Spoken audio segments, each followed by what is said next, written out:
আসসালামু আলাইকুম। পঞ্চম শ্রেণীর বৃত্তি পরীক্ষার্থীরা এবং যারা আপনারা অভিভাবক আছেন তাদের জন্য আজকের ভিডিওটি। কারণ প্রাথমিকের মেধা যাচাই পরীক্ষা কিংবা পঞ্চম শ্রেণীর বৃত্তি পরীক্ষা আদেও হবে কি হবে না সেই বিষয় নিয়ে কথা বলবো।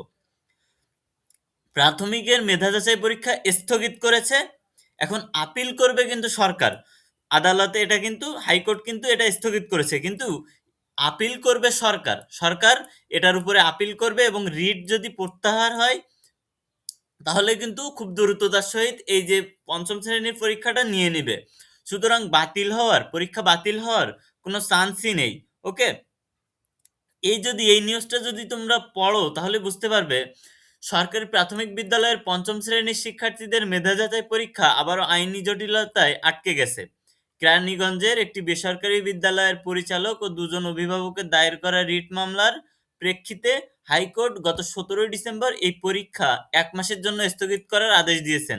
তবে এই যে স্থগিত করার নির্দেশ দিয়েছে এর বিরুদ্ধে কিন্তু সরকার দ্রুত আপিল করতে চলেছে বলে প্রাথমিক ও গণশিক্ষা মন্ত্রণালয়ের সূত্রে জানা গেছে। অর্থাৎ খুব দ্রুতই সরকার একটা আপিল করবে। করার পরে এটা প্রত্যাহারও হয়ে যেতে পারে। গত 21শে ডিসেম্বর মন্ত্রণালয়ের একজন কর্মকর্তা বলেন, আদালতের সাময়িক স্থগিতাদেশ স্টে অর্ডার থাকায় আমরা এখনো পরীক্ষা নিতে পারছি না। তবে আমরা এই রিটটি প্রত্যাহারের জন্য আইনগতভাবে সর্বোচ্চ চেষ্টা করছি এবং যত দ্রুত সম্ভব আদালতে আপিল দাখিল করা হবে। তিনি আরো জানান, সরকারের পক্ষে দ্রুত আইনি পদক্ষেপের মাধ্যমে স্থগিতাদেশ প্রত্যাহার করে পরীক্ষা আয়োজনের চেষ্টা চলছে। অর্থাৎ পরীক্ষা হাইকোর্ট বাতিল করার পরেও কিন্তু সরকার চাচ্ছে এই পরীক্ষাটা নেওয়ার জন্য। এই কারণে এখানে বলছে, এটা কিন্তু অথেন্টিক নিউজ, সরকারের পক্ষে দ্রুত আইনি পদক্ষেপের মাধ্যমে এই স্থগিতাদেশ প্রত্যাহার করে পরীক্ষা আয়োজনের চেষ্টা চলছে।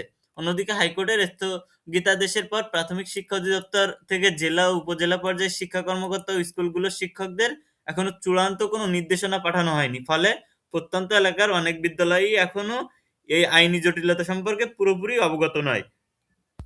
সুতরাং যেহেতু সরকার চেষ্টা করছে এখানে আপিল করার এবং এই রিটটি প্রত্যাহার যদি হয়ে যায় তাহলে কিন্তু খুব দ্রুততার সহিত পঞ্চম শ্রেণীর বৃত্তি পরীক্ষাটা নিয়ে নিবে।